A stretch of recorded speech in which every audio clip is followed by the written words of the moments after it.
오늘 우리 교시 하나님의 말씀 사무엘하 7장 1절에서 17절까지 말씀입니다. 한 절씩 교독하겠습니다. 여호와께서 주위의 모든 원수를 무찌르사 왕으로 궁에 평안히 살게 하신 때에 왕이 선지자 나단에게 이르되 볼지어다 나는 백향목 궁에 살거늘 하나님의 궤는 휘장 가운데에 있도다. 나단이 왕께 아뢰되 여호와께서 왕과 함께 계시니 마음에 있는 모든 것을 행하소서 하니라. 그 밤에 여호와의 말씀 나단에게 임하여 이르시되 가서 내 종 다윗에게 말하기를 여호와께서 이와 같이 말씀하시되 내가 나를 위하여 내가 살 집을 건축하겠느냐? 내가 이스라엘 자손을 애굽에서 인도하여 내던 날부터 오늘까지 집에 살지 아니하고 장막과 성막 안에서 다녔나니 이스라엘 자손과 더불어 다니는 모든 곳에서 내가 내 백성 이스라엘을 먹이라고 명령한 이스라엘 어느 지파들 가운데 하나에게 내가 말하기를 너희가 어찌하여 나를 위하여 백향목 집을 건축하지 아니하였느냐고 말하였느냐? 그러므로 이제 내 종 다윗에게 이와 같이 말하라. 만군의 여호와께서 이와 같이 말씀하시기를 내가 너를 목장 곧 양을 따르는 데에서 데려다가 내 백성 이스라엘의 주권자로 삼고 내가 가는 모든 곳에서 내가 너와 함께 있어 내 모든 원수를 내 앞에서 멸하였은즉 땅에서 위대한 자들의 이름같이 내 이름을 위대하게 만들어 주리라. 내가 또 내 백성 이스라엘을 위하여 한 곳을 정하여 그를 심고 그를 거주하게 하고 다시 옮기지 못하게 하며 악한 종류로 전과 같이 그들을 해하지 못하게 하여 전에 내가 사사에게 명령하여 내 백성 이스라엘을 다스리던 때와 같지 아니하게 하고 너를 모든 원수에게서 벗어나 편히 쉬게 하리라. 여호와가 또 내게 이르노니 여호와가 너를 위하여 집을 짓고 내 수완이 차서 내 조상들과 함께 놓을 때 내가 내 몸에서 날 내실 내 뒤에 세워 그의 나라를 견고하게 하리라. 그는 내 이름을 위하여 집을 건축할 것이요 나는 그의 나라 왕위를 영원히 견고하게 하리라. 나는 그에게 아버지가 되고 그는 내게 아들이 되리니 그가 만일 죄를 범하면 내가 사람의 매와 인생의 채찍으로 징계하려니와 내가 내 앞에서 물러나게 한 사울에게서 내 은총을 빼앗은 것처럼 그에게서 빼앗지는 아니하리라. 내 집과 내 나라가 내 앞에서 영원히 보존되고 내 왕위가 영원히 견고하리라 하셨다 하라. 함께 읽습니다. 나단이 이 모든 말씀들과 이 모든 계시대로 다윗에게 말하니라. 아멘. 자리에 앉으시기 바랍니다. 할렐루야. 거룩한 주일 주님 전에 나와 예배드리시는 성도님들을 주님의 이름으로 환영합니다. 우리 옆에 있는 분들과 사랑의 기절 나누겠습니다. 인사합시다. 사랑합니다. 축복합니다. 이 시간 주 앞에 나와 예배드리시는 성도님들에게 주님의 크신 은혜가 함께 있기를 주의 이름으로 축복합니다. 우리는 주일 낮 예배 시간을 통하여서 사무엘하 말씀을 살펴보고 있습니다. 우리는 특별히 지난주 말씀을 통해서 이제 다윗이 왕이 되고 예루살렘을 정복하여 수도로 삼고 다윗 성이라 불리게 되고 그리고 그곳에 성전을 짓게 되고 이제 여호와의 언약궤를 예루살렘으로 모셔오게 됩니다. 그리고 여호와의 언약궤를 모셔오는 과정 중에 처음엔 수레로 모셔오다가 실수를 했습니다. 그리고 말씀대로 제대로 다시 모셔옵니다. 그리고 그 언약궤가 예루살렘 안으로 들어옵니다. 이때 다윗은 여호와의 언약궤 앞에서 예배를 드리고 소리를 높이고 찬양을 부르고 춤을 춥니다. 그리고 들어오면 이제 번제와 화목제를 드리고요. 그렇게 다윗은 정말 진심으로 또 열심으로 열정적으로 여호와를 모셔드렸어요. 다윗은 자기를 왕으로 세워주는 분이 누구인지를 정확히 알았고요. 내 인생의 주인이 누구고 이 나라의 주인이 누군지를 정확히 알았습니다. 그리고 그분이 임재한다는 상징인 언약궤가 수도로 들어온다.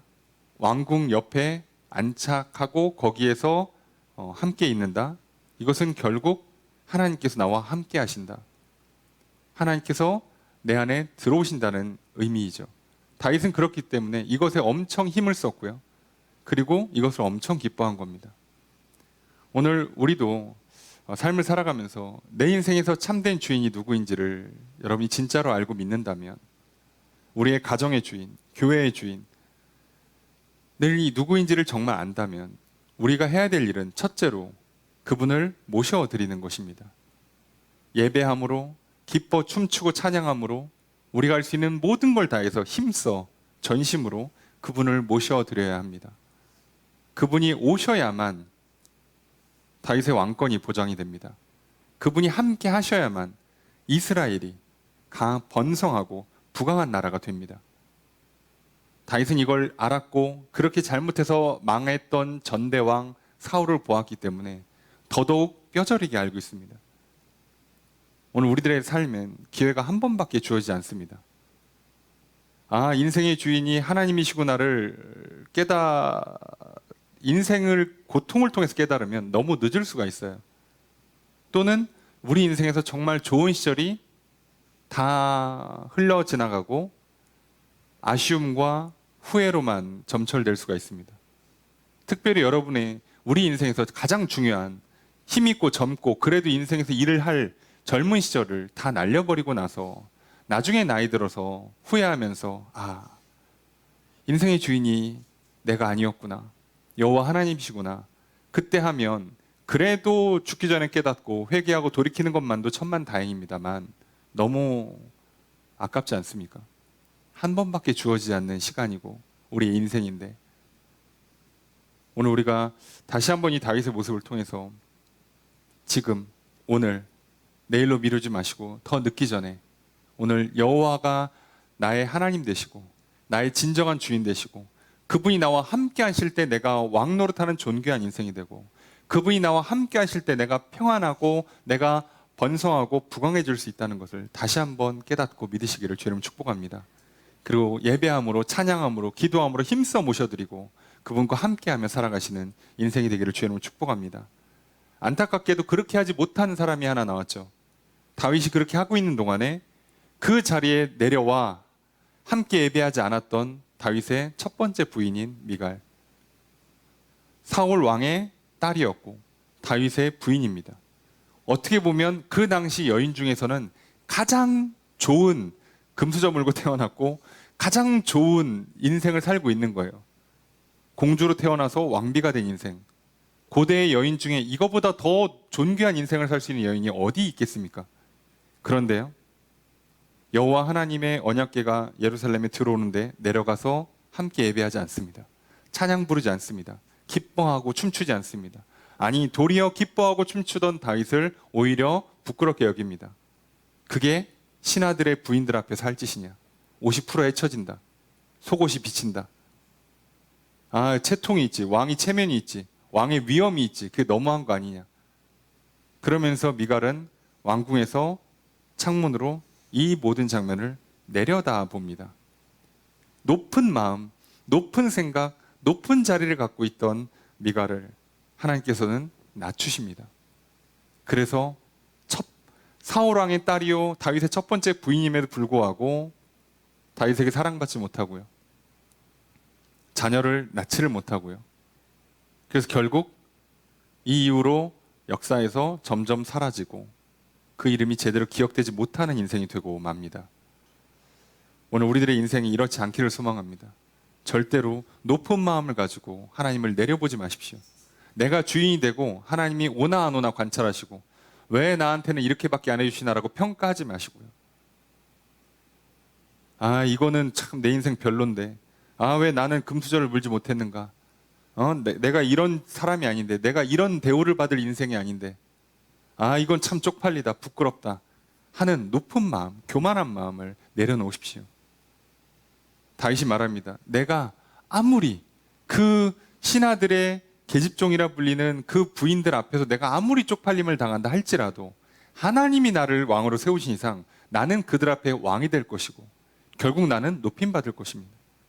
결과적으로 세상에서 어떠하든지 간에 하나님이 나와 함께 하시며 나를 존귀한 인생, 왕노릇하는 인생을 만들어 주시면 나는 사람들로부터 인정받고 존중받고 그리고 평안하고 행복한 인생을 살 것입니다. 오늘 그렇게 살아가신 저 여러분 되시기를 주의 이름으로 축복합니다. 우리 지난 한 주의 삶이 다윗처럼 여호와를 힘써 모셔드리는 한 주, 참으로 예배하고 기도하고 찬양하면서 하나님을 모셔드리는 한 주, 내 삶의 자리로 내 영혼 안으로 모셔드리는 한 주가 됐기를 소망합니다. 계속해서 그렇게 힘써 하나님을 모셔드리며 하나님과 함께하는 삶을 살아가시기를 소망하고 축복합니다. 그러면 오늘 우리가 살펴볼 본문은 그렇게 여호와를 모셔드리면 도대체 뭐가 좋은 거냐? 도대체 어떻게 되는 거냐? 모셔드리고 오셨으니까 이제 끝인가? 이제 그냥 좋은 게 좋은 건가? 아니에요. 모셔드리고 나면 이제 본격적으로 뭔가 일이 시작됩니다. 그런데 여기서 또 다윗은 뭔가 잘못된 생각, 또 어떻게 보면 생각이 모자라고요. 실수까지는 아니지만 실수할 뻔하고요. 다윗은 하나님과의 관계를 맺는 데 있어서 사실 다윗도 우리와 똑같은 사람입니다. 잘 몰라요. 그러니까 다 부딪히면서 배웁니다. 우리도 마찬가지죠. 나도 나의 삶을 처음 살죠. 우리도 오늘을 처음 살고 있어요. 몰라요. 내 옆에 있는 사람이 아무리 나의 삶과 비슷한 삶을 산다 해도요, 저 사람과 나는 다른 사람이에요. 다른 삶을 살아요. 그래서 다 다릅니다. 다윗도 왕이 처음 됐고요. 언약궤가 예루살렘에 오는 것도 이스라엘 역사에서 처음이고요. 그리고 다윗이 왕이 돼서 이제 어떤 일들을 펼쳐가는 것도 모든 게 다 처음입니다. 그런데 중요한 건 여호와께서 오시면, 들어오시면, 함께 하시면 어떻게 되는가요? 어떻게? 다윗은 이 과정에서 하나님과 다윗과의 관계, 하나님과 다윗 사이에 진짜 소위 화목한 관계, 우리가 성경적으로 표현하면 친밀한 관계, 사랑의 관계, 하나님과 동행한다 하는 말들이 실제로 어떻게 구현되는 것인가, 오늘의 말씀을 통해 살펴보려고 합니다. 그리고 오늘 예배함으로 여호와를 힘써 모셔드리는 저 여러분들에게 하나님이 함께 해주시고, 그래서 다윗과 하나님 사이에 일어났던 일들이 오늘 저와 여러분들 사이에도 우리 각각이 하나님과의 관계에서 동일한 역사가, 그리고 다윗이 받은 놀라운 약속과 축복이 실제로 이루어진 것처럼 오늘 우리들의 삶에도 하나님의 놀라운 복이 임하기를 주님 축복합니다. 우리가 그 말씀을 통해서 무엇인지 보시고 또 그것이 우리와 함께 일어나기를 소망하고 또 이루어질 또 믿고 나가기를 바랍니다. 먼저 1절 말씀 함께 읽습니다. 시작.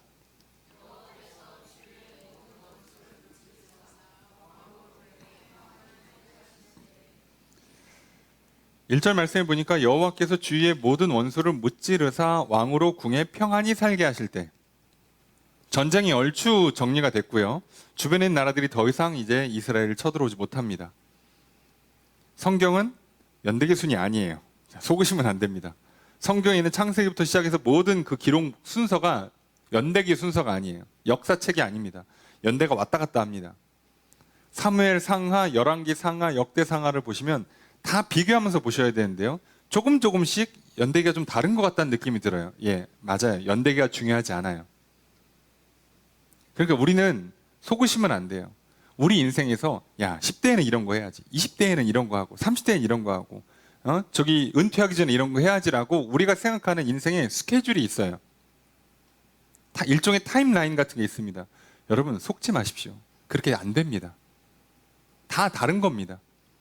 지금 성경에 있는 모든 기록이 애시당초 순서를 기록해 주지 않는 이유가 자꾸 우리는 뭔가가 눈에 보이고 손에 잡히는 어떤 특정한 형상, 특정한 원리를 믿으려는 경향을 갖고 있어요. 그리고 하나님 아닌 이런 걸 붙잡으면 하나님은 전부 다 우상숭배라고 표현을 합니다. 하나님이 아닌 거예요. 여러분 우리 인생은요, 법칙을 믿고 사는 인생이 아닙니다. 어떤 시간 순서, 일의 진행 순서, 논리의 순서를 믿고 사는 인생이 아닙니다. 우리는요, 오직 여호와 하나님만 믿는 인생임을 잊지 마십시오. 그러니 오직 여호와 하나님만 믿으십시오. 그분과 함께 하시면서 일어나는 일들이 다 다릅니다. 내 옆에 사람과 다 다를 거예요. 그래서 신경 쓰지 마시고 나와 하나님 사이에서 일어나는 일들을 그냥 부딪히면서 하십시오. 누구는 공부하고 일하고요. 누구는 일한 다음에 공부하고요. 누구는 일하면서 공부할 거예요. 달라요. 정하지 마십시오. 사울이 왕이 되는 순서, 다윗이 왕이 되는 방식, 이후에 모든 왕들이 하나님 앞에 쓰임 받거나 또는 징계받는 모든 과정들을 보면 다 다릅니다. 그런 연대기는 고려하지 마시고, 중요한 건 이제 시간이 얼추 흘러서 실제로 이 이야기들은 다윗이 왕이 되고 꽤 시간이 흐른 때예요. 벌써 한 왕 되고 나서도 거의 한 20년 가까이 흐른 시간이라고 보시면 됩니다. 이쯤 되니까 다윗은 왕궁도 다 지었고 전쟁도 다 끝났고 평안하잖아. 출정할 일도 없어요. 이제 전쟁 안 나가. 이제 다윗은 안 나가도 돼요. 그냥 장수들이 나가서 하고 이제 경계선에서 그 경계 근무만 쓰면 돼요. 그러니까 이제 심심하죠. 할 게 없죠. 바쁘게 살다가 딱 쉼을 얻으니까 이제 뭐가 보여요? 안 보이던 게 보이죠. 그리고 그때 여러분, 우리가 인생을 살다 보면요, 정말 바쁘고 정신없을 때 그 짧은 순간에 뭐 하나를 선택해야 된다. 그때 진심이 나오죠. 그런데요, 반대로요, 정말 할 것 없이 무료할 때, 아, 뭐지? 어떡하지? 할 때 그 심심하고 도저히 더 이상 누워있다가는 이제는 심심해서 죽겠다 싶을 때에도 진심이 나와요. 여러분 생각해 보십시오. 진짜 배고플 때 먹고 싶은 음식이 나오죠. 반대로 정말 배가 터질 것 같은데 그때 음식 하나만 먹으라 그러면 그때도 역시나 진짜 좋아하는 음식이 나와요. 그래서 우리는 절박할 때나 평안할 때나 진심이 나옵니다. 그래서 우리는 속일 수가 없어요. 하나님을. 다윗은 지금 평안의 때를 누려요. 이때 다윗의 진심이 나오는데 다윗의 눈에 뭐가 들어왔냐? 여호와의 언약궤가 들어옵니다. 그 얘기는 다윗은 평상시에 계속 여호와의 언약궤를 봤다는 뜻이에요. 들어왔으니까 됐어. 자, 왕궁 짓고 나라 이제 잘 세워졌고 전쟁 이기고 나라 부강하고 번성하고 일 잘 되니까 됐어. 그러면 안 보입니다. 그게 다윗의 마음이었으면, 왕이 되고 부귀영화를 누리는 게 다윗의 본심이었다면 얼추 완성됐다 싶을 때부터는요, 여호와의 언약궤가 보이지 않습니다. 사람도 똑같아요. 절박할 때 교회 나오겠죠. 심심할 때 교회 나오겠죠. 그리고 본인이 원하는 게 얼추 이루어지잖아요. 말씀 안 들립니다. 예배 나오는 거 슬슬 귀찮아집니다. 오늘날 대한민국 교회가 무너지는 여러 이유가 있겠죠. 그 중에 하나는요, 대한민국이 잘 먹고 잘 살게 돼서예요. 전쟁 나보세요. 저기 떠나셨던 분들 다 교회로 다시 나올 겁니다. 살려달라고, 기도하라고. 전쟁이 안 날 것 같으니까. 힘들지만 그래도 먹고 살만은 하니까. 죽을 거라는 절박함은 없으니까. 그러니까 그냥 귀찮고 쉬고 싶고 놀고 싶죠. 오늘날 특히 젊은 세대들, 뭐 어린아이들, 청소년들, 대학 청년들 세대들이 왜 교회를 안 나올까요? 심심하니까요. 교회 나오면 심심하니까. 왜? 세상에 더 재밌는 게 많잖아요. 예전에는요, 우리나라 정말 20년, 30년 전만 해도요, 교회 나오는 게 제일 재밌었거든요. 놀 것도 없고 먹을 것도 없을 때에는요, 교회 나오는 게 제일 재밌었거든. 근데 지금은 안타깝지만 그러면 시간이 흘러서 이들은 진심이 나오는 거예요. 이들은 하나님을 원한 게 아니라 그냥 심심하고 배고프고 무료해서 교회를 나온 거잖아요. 다 떨어져 나갑니다. 왜 이게 중요하냐면요, 하나님이 다윗의 이 중심을 보시는 거예요. 오늘 본문을 잘 보시면요, 다윗이요, 그래서 여호와의 언약궤를 보고 성전을 짓기로 마음 먹고 지으려고 해요. 그런데 하나님께서 거절하십니다. 짓지 마. 그랬는데 복이란 복은 다윗이 다 받아요. 아니, 짓지를 않았어요. 계획서를 올렸는데 거절당했는데 하나님은 그 계획서를 보고 그 중심과 마음을 받으시고 성전을 지은 사람보다도 더 많은 복을 주세요. 역대 왕 중에 다윗보다 복을 더 받은 사람이 어디 있어요? 그 아들 솔로몬이 성전을 짓죠, 실제로. 그래도 다윗만큼 복을 받지를 못해요. 이게 중요한 거죠. 하나님은 그래서 우리의 항상 중심을 원하세요. 우리 영혼을 원하신다고. 여러분, 오늘 우리의 영혼이 무엇인가? 우리의 상태가 어떤지 한번 보세요. 여러분 정말 힘들고 괴로울 때 여러분 하나님 바라보십니까? 또는 여러분 정말 이렇게 시간이 남을 때, 할 거 없을 때, TV 봐도 더 이상 재미가 없어. 예? 뭐 유튜브를 보고 인터넷에 더 이상 재미가 없고 게임을 하고 뭐 놀러 다니는 재미가 없어. 그럼 여러분 그때 예배 드리러 나오십니까? 성경책 피십니까? 찬양을 부르십니까? 만약에 친구들이랑 신나게 놀고선 집에 들어와서 자기 전에 찬양을 부른다. 여러분 제가 생각해 하나님께서요 엄청 기뻐하실 겁니다. 넌 진짜구나. 됐어. 넌 두 곡 부를 것도 없어. 끝났어. 한 곡이면 돼. 자, 후렴 부르는 순간, 후렴구 진입하는 순간 하나님께서 바로 쏟는 거예요, 복을. 지금 다윗이 딱 그렇게 복을 받습니다. 왜 이 말씀을 열심히 강조하냐면 우리는 다 뭐라고 생각하냐면 하나님께 뭘 갖다 바쳐야지, 드려야 복을 받는다고 생각을 해요. 다윗도 너무 받은 게 많으니까 죄송해서 성전이라도 짓고 싶었던 거예요. 아, 나는 백향목으로 지은 궁전에 사는데 여호와는 이렇게 저렇게 천막 하나 쳐놓고 이렇게 언약궤 이렇게 덜렁 모셔놓는 게 너무 마음이 걸리는 거예요. 게다가 나는 왕도 됐지, 하나님 때문에. 이게 나라도 부강해졌지. 막 잘 먹고 잘 입고 잘 지내고 있지. 죄송스러운 거예요. 그래서 좋은 마음으로 지으려고 했던 겁니다. 근데 하나님은요 그건 거절해요.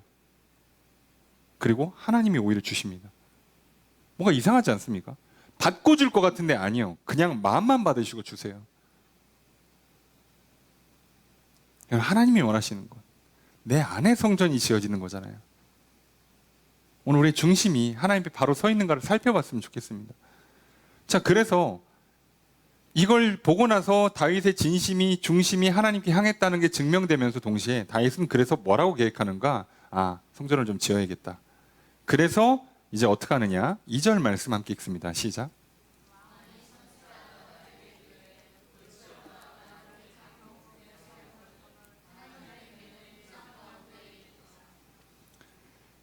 왕이 선지자 나단을 불러서 얘기합니다. 나는 백향목으로 지어진 궁전에 살고 있는데 하나님의 언약궤는 그냥 휘장, 그냥 천막 하나 쳐놓고 그냥 그 밑에 보관이에요. 여긴 심지어 장막도 아닙니다. 그러니까 이게 너무 그렇잖아요. 그 얘기를 합니다. 자, 여기서 우리가 주목해야 되는 거. 다윗이 실수를 실제로 하지 않는 비결이 뭐라고요?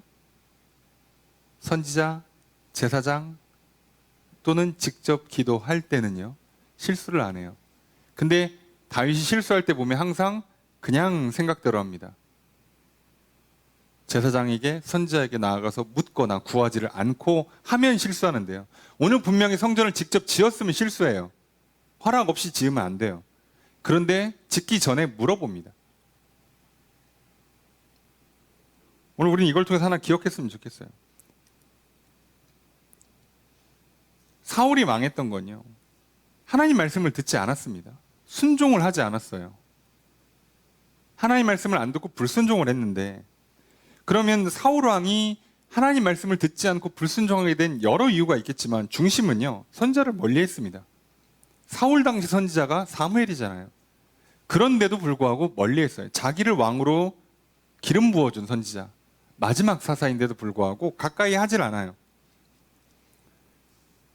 멀리 하니까 잘 안 들리는 것도 있고요. 듣기 싫으니까 멀리 하는 것도 있고요. 뭔가 됐든 중요하지 않습니다. 여러분, 물리적으로 멀어지면 끝이에요. 여러분, 눈에서 멀어지면 마음에 멀어진다고 얘기하죠. 예.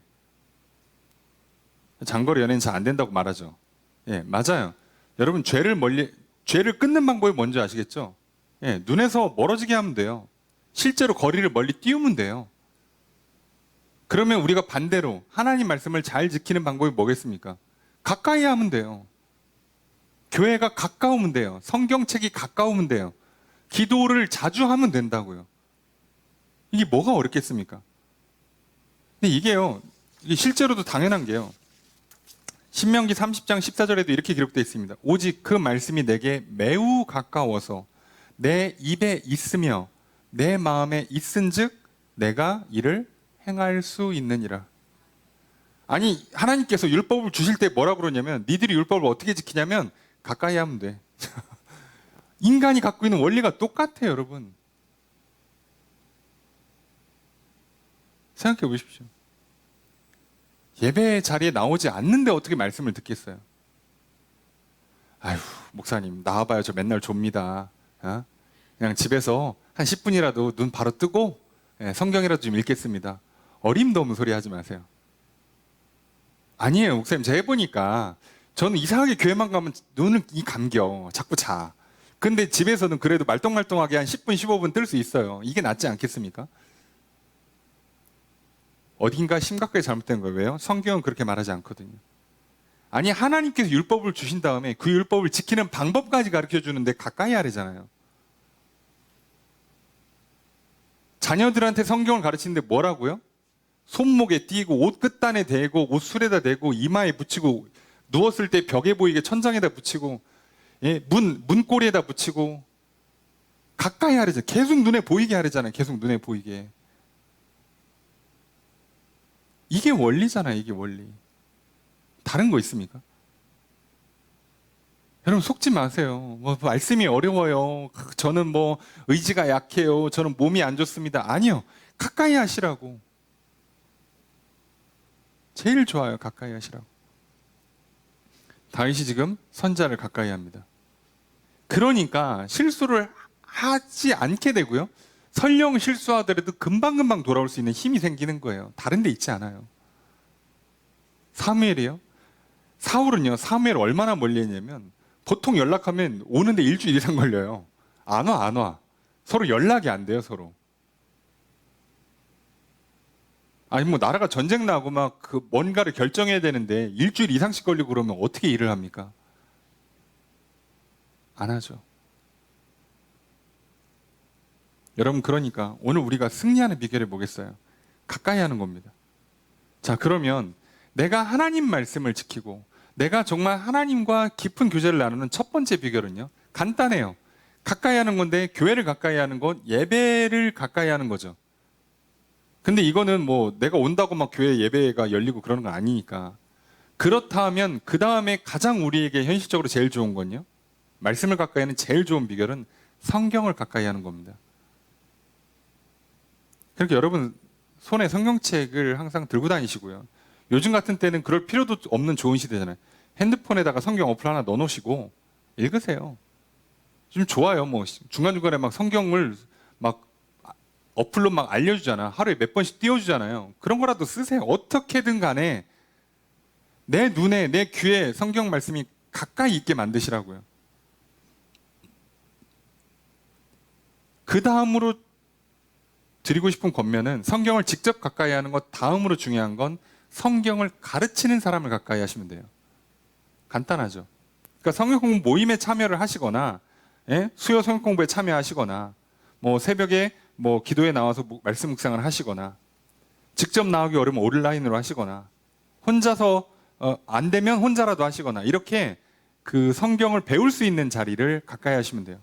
그런데 혼자 배우기 어려우니까 배울 수 있는 사람이 필요하잖아요. 그러니까 나를 성경을 가르쳐 줄 수 있는 사람을 가까이 하는 거예요.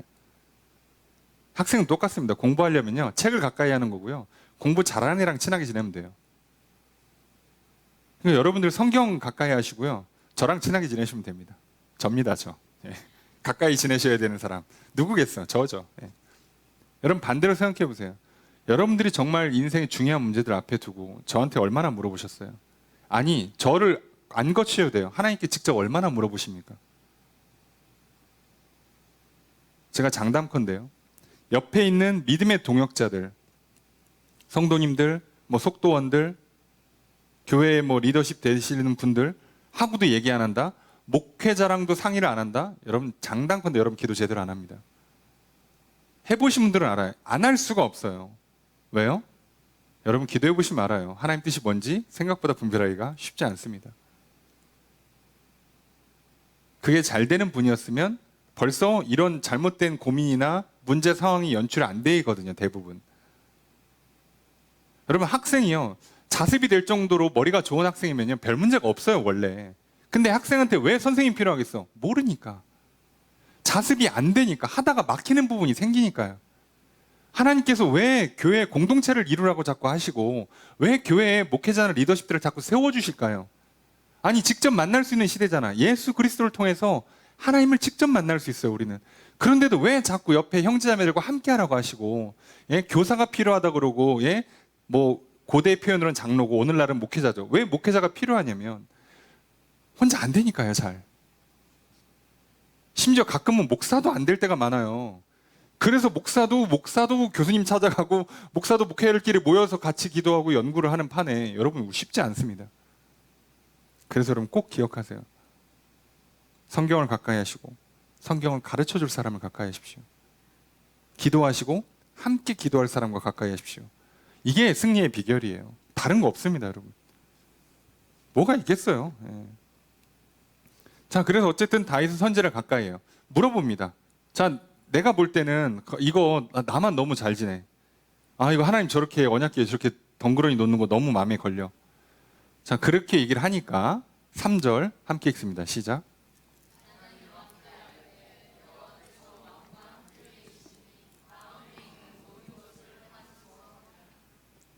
자, 선지자 나단이 보니까 이거는 다윗 왕이 고민할 필요도 없는 거야. 왜? 하나님께서 지금 언약궤가 예루살렘에 들어왔죠. 들어오고 나서 다윗의 왕권이 강화됐죠. 전쟁 다 이기죠. 나라가 부강하고 번성하고 평안을 누리고 있지. 다윗도 지금 하나님과 관계가 좋아요. 하나님 잘 섬기고 하나님 언약궤가 덩그러니 있는 게 마음에 걸리고, 그래서 좀 하나님도 이렇게 백향목 같은 걸로 이렇게 좀 그럴듯하게 이제 좀 이제 정착했으니까 이스라엘이 맨날 돌아다닐 필요가 없잖아요. 그러니까 이제 좀 건물로 지어서 좀 하나님을 이렇게 모셔드리고 싶다, 이 마음을 품은 겁니다. 그랬더니 나단이 이거 뭐 물어볼 것도 없는데요? 아, 좋습니다. 진행시키시죠. 이렇게 한 거예요, 그냥. 여러분 생각해 보세요. 아무 문제 없어요. 너무 좋아. 예.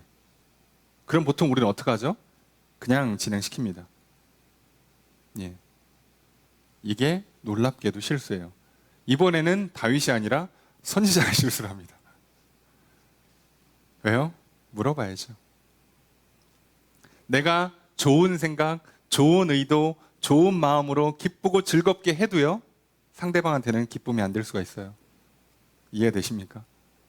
내가 심지어 상대방 취향도 알아, 스타일도 알아. 저 사람은 저런 거 좋아해. 그래서 내가 미리 준비해 갔어요. 근데 그날따라 그거 싫어할 수 있어요. 물어봐야죠. 아니, 무슨 뭐 하나님과 다윗 왕 사이 관계가, 하나님 짜잔 서프라이즈 선물입니다, 제가 하나님 좋아하시는 거 알고 딱 준비해 왔습니다, 이게 아니잖아요. 물어봤어야죠.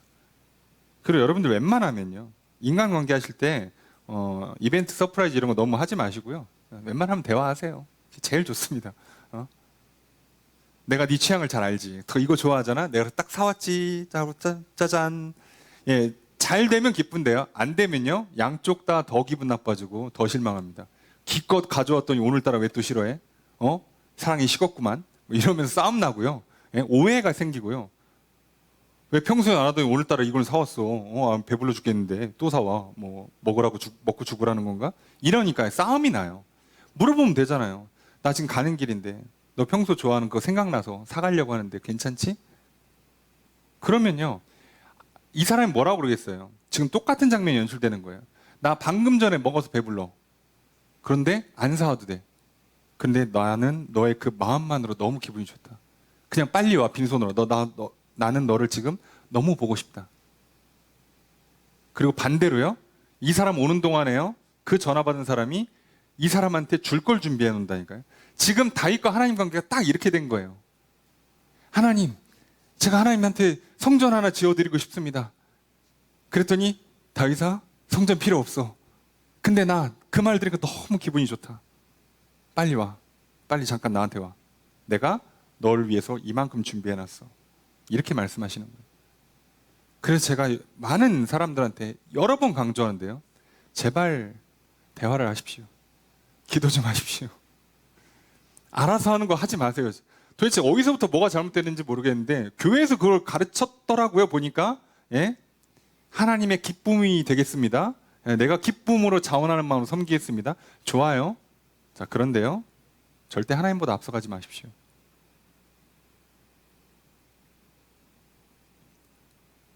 우리가 오늘 갑자기 막 결단하고 막 성전 건축하겠다 그러고 막 다들 막 1년에 몇백 몇천씩 막 작정하신 다음에 한 2년 뒤에 건물 하나 딱 지어서 하나님 보십시오 뭐 이렇게 하고 드리면요, 하나님이 안 기뻐하실 수가 있어요.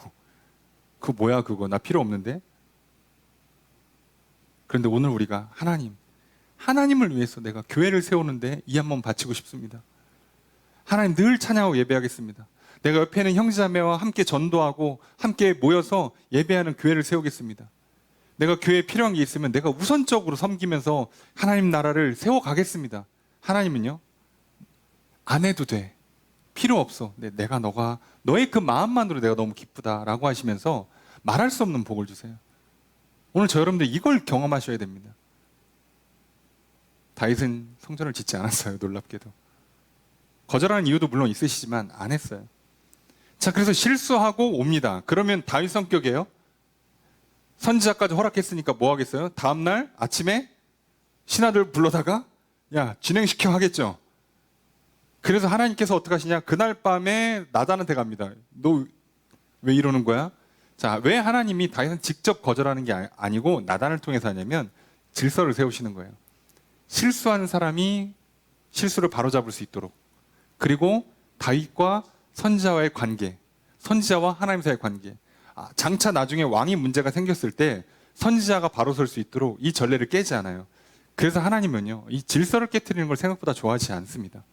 진짜 특별한 케이스 아닌 다음에 웬만하면 질서를 안 깨세요.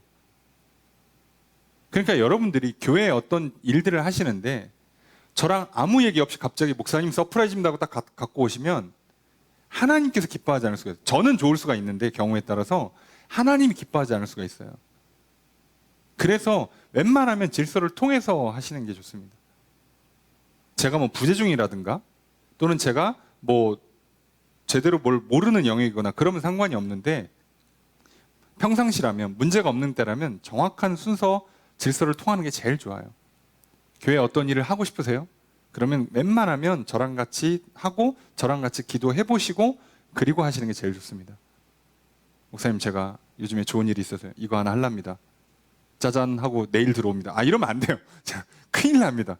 하고 욕먹어요. 근데 심지어 하시는 분도 기쁨을 하고 저도 안 그래도 필요했는데 너무 좋습니다. 우리끼리는 좋아. 성도님 너무 좋습니다. 집사님 너무 잘하셨어. 저도 마음이 기쁩니다. 하나님께서 저것들이 뭐하나 이럴 수가 있어요. 그렇게 하시면 안 돼요. 그 실수를 하시면 안 됩니다. 자, 그래서 하나님께서 이걸 바로 잡는데 나단한테 그날 밤입니다. 그날 밤에예요. 다음날 곧 일이 진행되면 안 되니까. 자, 하시는 말씀 첫 번째가 5절입니다. 함께 읽습니다. 시작.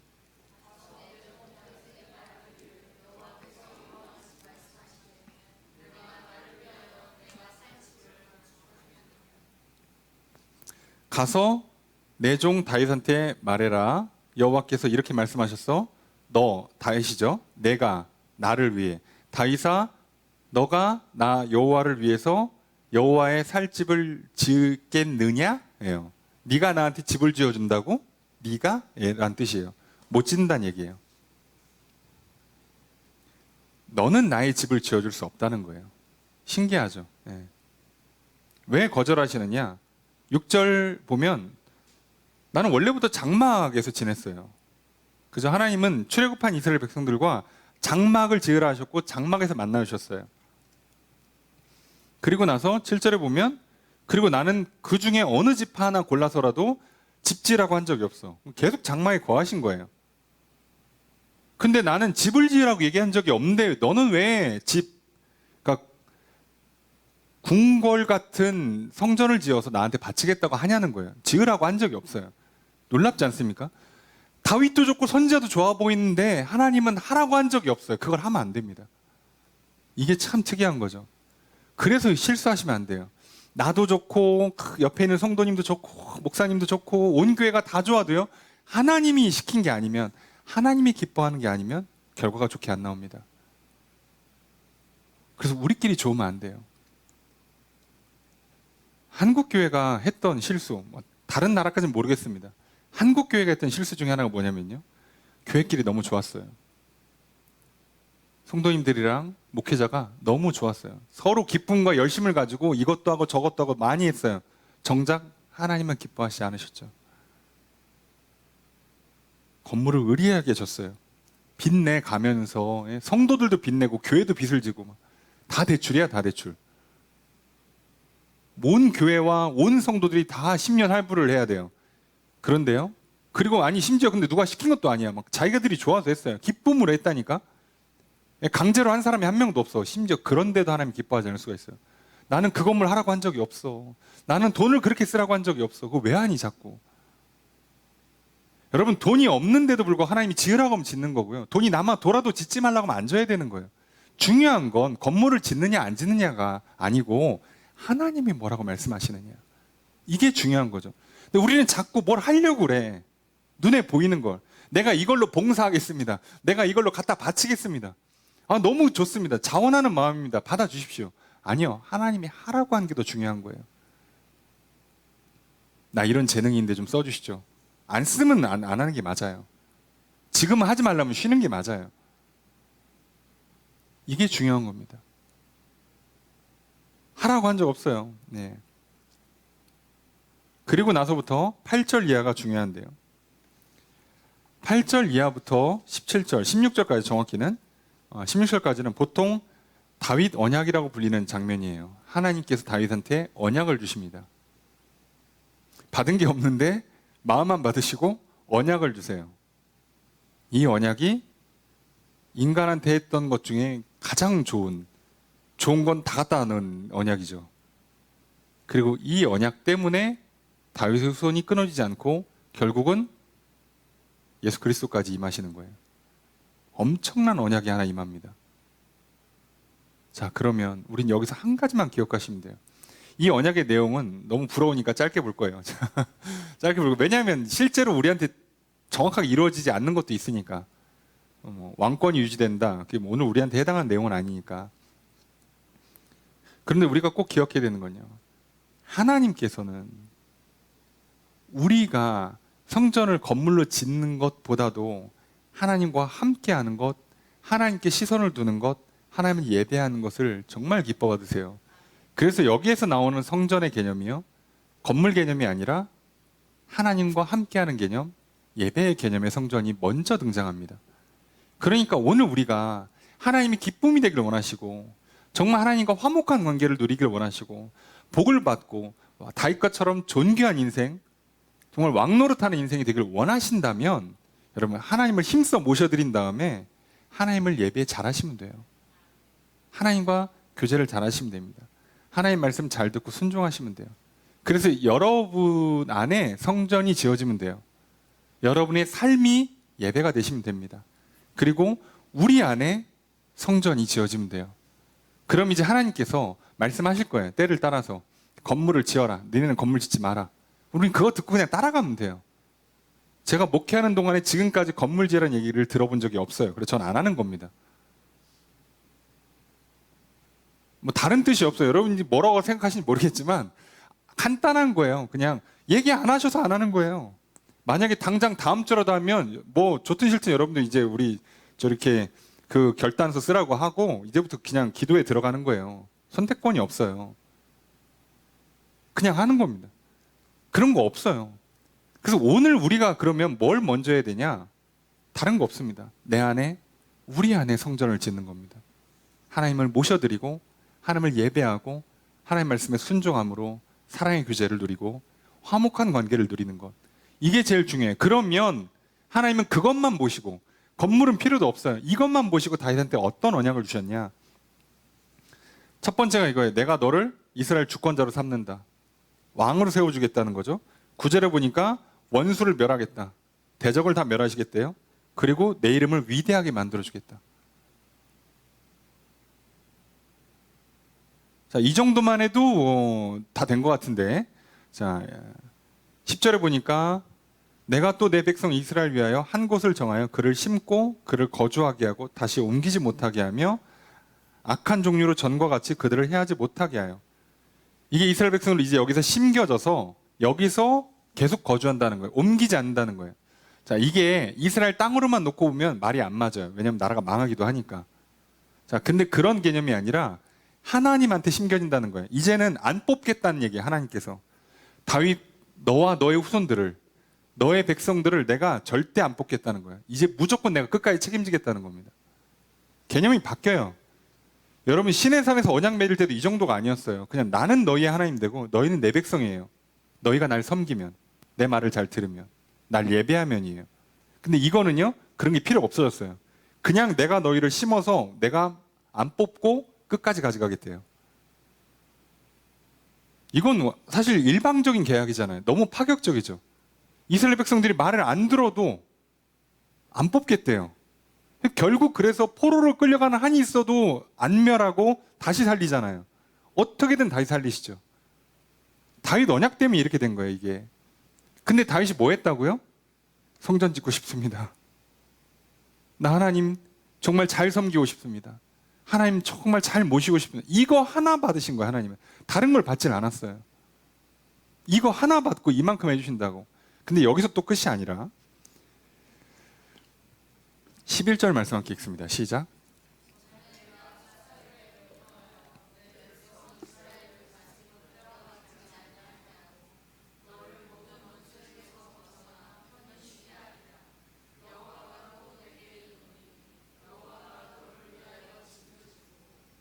(11절이) 제일 사실 감동적인데요.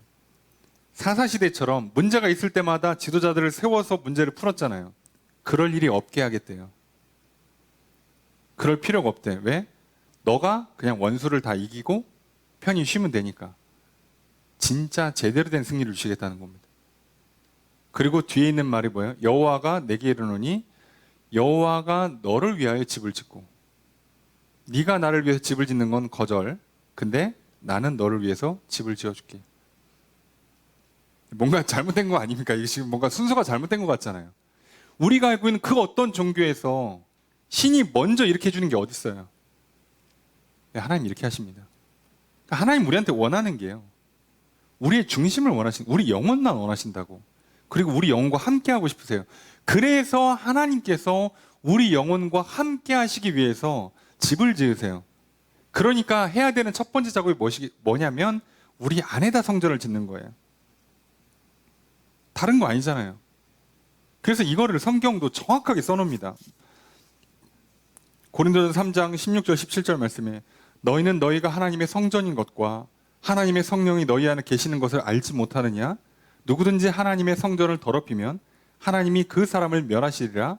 하나님의 성전은 거룩하니 너희도 그러하니라. 우리 안에다 성전을 짓겠다는 거예요. 그래서 너희가 거룩한 삶이 되라는 겁니다. 그럼 왜 이렇게 하시냐고.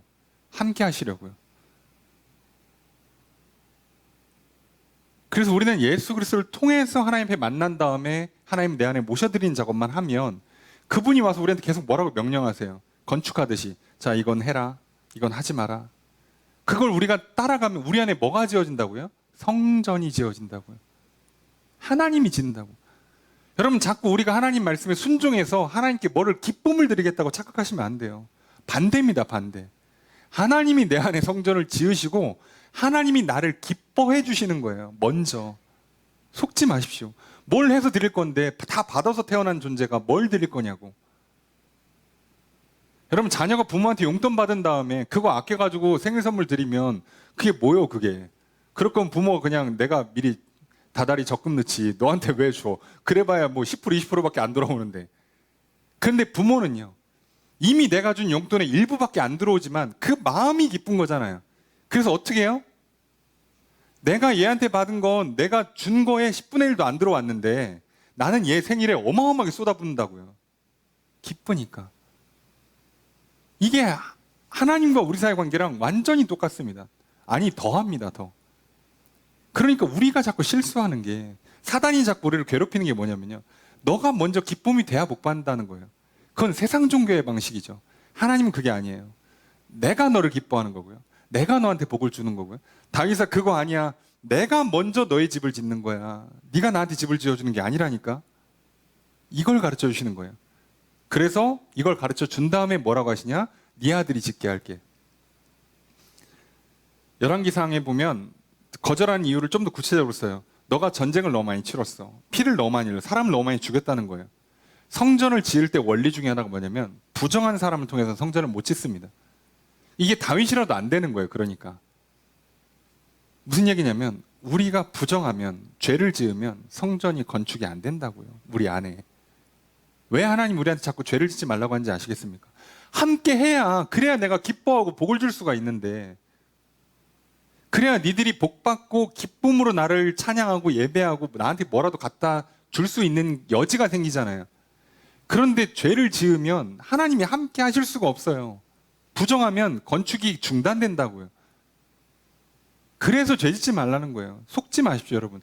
죄를 안 져서 하나님의 기쁨이 되어드려야지가 아니라 죄를 안 져야 하나님이 오셔서 나를 기뻐하시고 내게 마음껏 복을 주신다고요. 우린 자꾸 착각해요. 뭘 어떻게 기쁨이 되어드린다고. 아니죠. 봉사 많이 하시면 기쁨이 될 것 같습니까? 속지 마십시오. 전도 많이 하시고 헌금 많이 하시고 그걸로 하나님의 기쁨이 될 수 있다고 생각하지 마십시오. 하나님이 먼저 나를 기뻐해 주시는 거예요. 그리고 내게 주신 복을 가지고, 내게 주신 시간과 물질과 은사와 재능을 가지고 내가 일부를 하나님께 드릴 뿐이에요. 그러니까 우리는 이 순서를 거꾸로 하면요, 계산기 두드리기 바쁘잖아요. 하면서 내가 얼마 받았지? 얼마 받았고 내가 얼마 써야 되는데 그 중에 얼마를 아껴서 그래도 요 정도는 드려야지 복을 받을 것 같은데 이게 투자 개념으로 바뀌죠.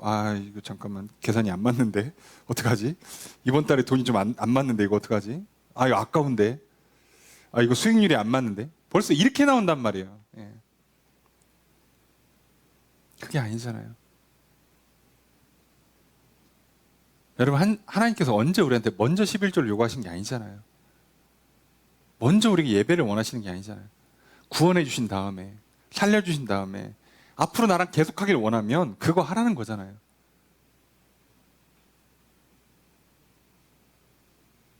그리고 다윗이 가장 원했던 거, 후손들이 왕권을 안 뺏기겠다고 12절에 약속해 주시고요.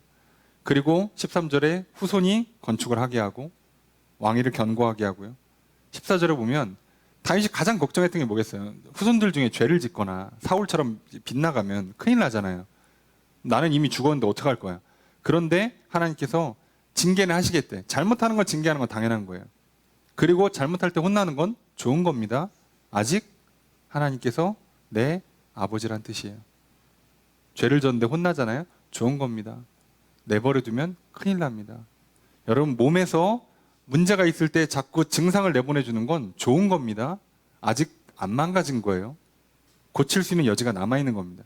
근데 몸이 아무 증상을 안 보내는 수준까지 갔잖아요. 병원 가면 뭐라고 하겠어요? 환자분 늦었습니다라고 해요. 못 고칩니다. 몸에서 자꾸 이렇게 저렇게 신호를 보내고 말을 안 들을 때 너무 짜증내지 마세요. 잘하고 있는 거예요. 몸대로 나름. 그러니까 이거 먹지 말라고, 저 이거 하지 말고 이런 거 하라고 자꾸 신호를 줄 때 잘 받아들이고 따라가 보세요. 그게 좋은 거잖아요. 하나님께서 내 삶에 개입하시고 나를 징계하실 때 이거 얼마나 좋은 거예요. 내버려 두면 어떻게 되는데? 우린 무조건 지옥이에요. 좋습니까? 사람들 막 사는 게 내버려 두니까? 다들 잘할 것 같아요? 그럼 지금 경기가 움직이고 날씨가 이렇게 변동이 생기고 여러 사회적으로 국제 정세가 막 흔들릴 때 우리가 뭘 알아요? 마음껏 해보세요. 어떻게 되나? 한 번만 흐름 잘못하면 인생 망가져요. 어떻게 할 수 있겠어? 조심하셔야 돼요. 징계는 하는데 안 뺏겠대, 왕위는. 이게 중요한 거죠. 그래서 영원히 세우겠답니다. 이 엄청난 약속을 해주세요. 그리고 그걸 전합니다. 그래서 다윗이 성전 건축을 안 해요. 그리고 뭐만 하냐? 건축 준비만 해놓습니다. 준비만. 더 놀라운 건요, 성전 그러면 터를 정해야 되잖아요. 그거 하나님이 정해주십니다. 다윗이 정한 거 아니에요. 그러니까 오늘 우리들이요, 속으시면 안 됩니다. 여러분, 하나님이 나와 함께 계시고 나랑 지금 뭐 별 문제 없어. 나 큰 죄도 안 짓고 있고 복도 많이 받고 시간도 있고 돈도 있고 은사도 있어서 이렇게 하나님께 드리면 좋겠다. 내 마음이 원하고 계획이 좋고 기쁘고 즐겁다 라고 해서 결과가 좋게 나오는 거 아닙니다. 좋은 결과는 항상 좋은 대화에서 나오는 거예요. 좋은 관계에서 나옵니다. 아시겠습니까? 선물에서 나오는 게 아니에요. 어떤 일에서 나오는 게 아닙니다. 그러니 오늘 여러분, 여러분들은 다윗처럼 나단처럼 실수하지 마시고요. 절대로 기도보다, 말씀보다, 대화보다, 하나님과의 관계보다 일이 앞서가지 않도록 내 생각과 마음이 앞서지 않기를 소망합니다. 그래서 늘 하나님과 화목한 관계를 누리시고요. 하나님께 늘 묻고 들으시고 말씀 앞에 서서 하나님과 함께 동행하십시오. 그러면 하나님은요, 기뻐하시고 내가 성전을 짓기 전에 하나님이 내 안에 성전을 먼저 지으시고요. 우리 안에 성전을 먼저 지어주실 것입니다. 그리고 그때 말할 수 없는, 오늘 얘기한 것처럼 왕으로 세우시고 존귀하게 만들어 주시고 명예를 드높여 주시고 왕권을 뺏지 않으시고 그 왕권을 계속 지켜가셔서 하나님 나라를 세우겠다 하십니다. 여러분, 그러니 오늘 우리가 해야 되는 첫 번째 작업이 뭐겠습니까? 건물을 짓는다? 어떤 봉사활동을 많이 한다가 아니라 내 안에 성전을 짓는 것. 첫 번째입니다. 두 번째, 우리 안에 성전을 짓는 겁니다. 그러니 하나님 힘써 모셔드리고 하나님께 늘 묻고 구하고 말씀 앞에 순종함으로 여러분의 안에서, 여러분의 삶에서 성전이 지어지기를 주님 축복합니다. 그리고 우리가 함께 그렇게 함으로 우리 교회가 먼저 공동체로서 성전이 지어지기를 주님 축복합니다. 그러면 하나님께서 우리에게 집을 지어줄 것입니다. 우리와 함께 하시기 위해서 필요한 것들을 다 준비해 주시고 역사해 주실 것입니다. 그때 하나님이 지어가는 집이 진짜 왕궁이고 진짜 성전이 될 것입니다. 그렇게 하나님이 지으시는 인생, 그래서 왕궁이 지어져서 왕노릇하는 존귀한 인생, 성전이 지어져서 하나님과 동행하는 인생 살아가시기를 주의 이름으로 축복합니다. 그렇게 이 한 주의 삶이 하나님께 중심을 들이시고 하나님은 내게 성전을 지으시고 내 인생을 지어가시는 그런 한 주가 되시기를, 그리고 우리가 함께 그 일을 함으로 우리 안에 하나님의 나라가 세워지기를 다시 한번 주의 이름으로 축복합니다. 그런 한 주 되시기를, 그런 저 여러분 되시기를 다시 한번 주의 이름으로 축복합니다.